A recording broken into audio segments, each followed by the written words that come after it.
Il m'échoit l'honneur et le privilège de m'adresser à vous en cette fin de session, après des travaux intenses et constructifs qui ont mis en lumière les défis stratégiques de notre organisation.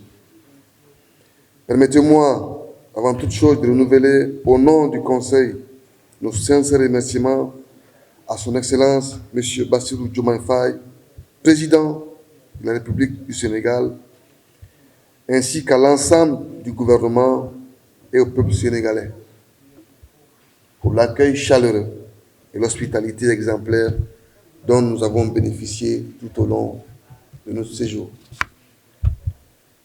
Je tiens également à exprimer ma gratitude au Haut Commissariat de l'OMVG et à son équipe qui ont orchestré avec brio l'organisation de cette session, témoignant ainsi de leur engagement sans faille pour la réussite de nos travaux. Mesdames et Messieurs, distingués invités, les échanges qui ont rythmé cette journée nous ont permis d'appréhender avec lucidité la complexité de l'exécution du barrage de Sambagalou et les défis inhérents à sa mise en œuvre.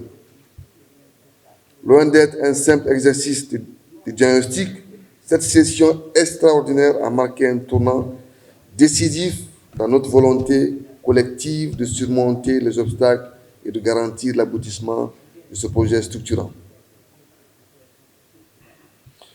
Nos États membres ont placé en l'OMVG une confiance absolue pour assurer une gestion durable et intégrée des ressources hydrauliques. Nous avons donc l'impérieuse responsabilité d'accélérer la mobilisation des financements et de garantir une exécution rigoureuse et transparente des projets en cours. Dans cette perspective, je salue les décisions courageuses prises et les recommandations formulées qui traduisent notre volonté ferme d'apporter des réponses immédiates et efficaces aux enjeux soulevés.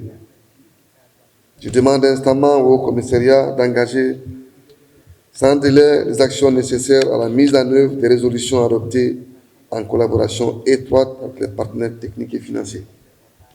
Mesdames et Messieurs les ministres, distingués invités, parmi les priorités qui ressortent de nos travaux, l'opérationnalisation immédiate de la SOGESART revêt un caractère impératif et non négociable. Nous devons, dans un délai maximal de 3 mois, finaliser la nomination de ces organes dirigeants et garantir sa pleine fonctionnalité. L'urgence de cette mise en place est dictée par les conditions de décaissement de la Banque mondiale. Donc 15 millions de dollars doivent être engagés avant le 30 juin 2025 pour couvrir les frais d'exploitation et de maintenance des infrastructures. Faute d'action rapide, nos États devront assumer seuls cette charge, s'ajoutant au poids du service de la dette.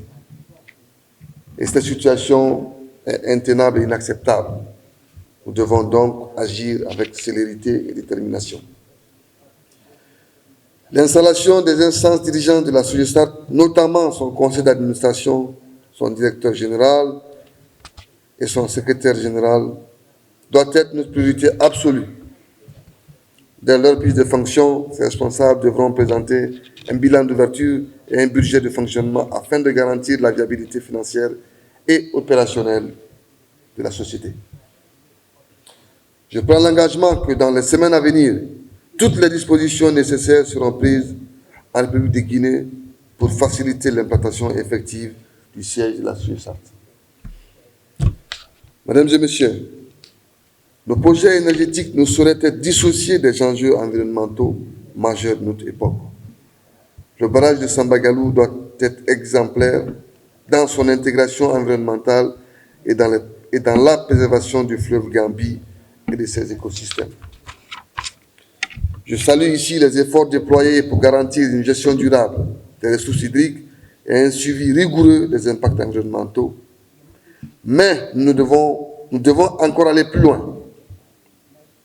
Le MVG doit être un modèle d'intégration en développement énergétique et protection de la biodiversité en adoptant des standards environnementaux rigoureux et en renforçant les dispositifs d'atténuation des impacts climatiques. Mesdames et messieurs, distingués invités, nous ne saurions conclure cette session sans évoquer un enjeu fondamental: l'inclusion des femmes dans nos institutions et nos nouvelles sociétés. Le progrès de nos États ne peut se faire sans la pleine participation des femmes à la gouvernance, à la gestion des projets et à la prise de décision. Il est inacceptable qu'en 2025, nous continuions à sous-utiliser ce formidable levier de développement. Je lance ici un appel solennel à tous les États membres de l'OMVG. Faisons de l'égalité des chances une réalité dans nos structures.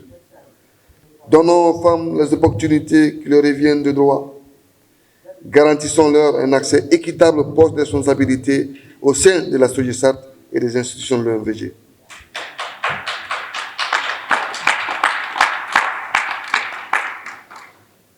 Ce n'est ni un luxe, ni une concession. C'est tout simplement un impératif moral, social et économique. Mesdames et messieurs, notre avenir commun dépend d'une capacité à transformer nos engagements en actions concrètes.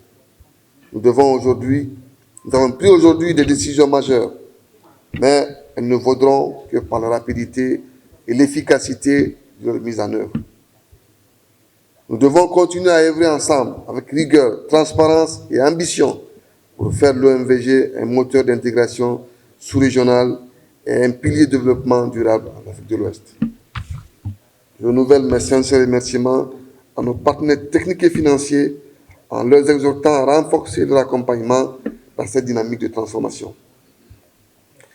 Je remercie également nos chefs d'État pour leur leadership et leur engagement constant en faveur de notre organisation.